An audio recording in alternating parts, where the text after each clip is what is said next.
अपर्याप्तं तदस्माकं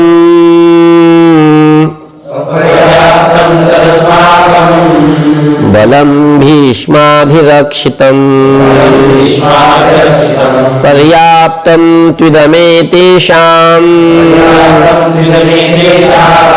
बलं भीमाभिरक्षितं।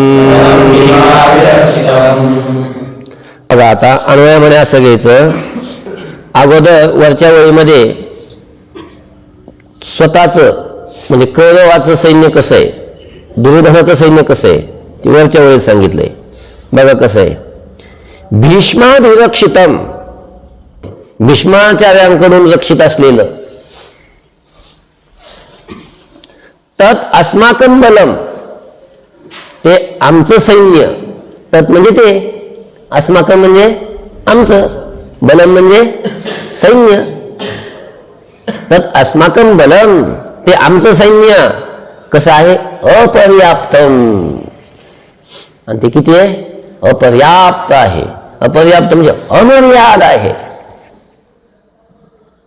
मोजताही येत नाही, त्याला अमर्याद अशा प्रकारचं म्हणतात। एवढं सैन्य आहे, पुन्हा भीष्माकडून रक्षित आहे,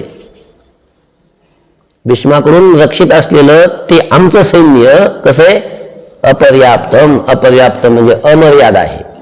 तू अगोदर घ्या, अगोदर त्या दोन्हीच्या श्लोकाच्या मध्ये तू म्हणजे परंतु भीमाभिरक्षितम एतेषाम इदं बलम, एतेषाम म्हणजे यांचं, या पांडवांचं, इदं बलम हे सैन्य कसं आहे, पर्याप्त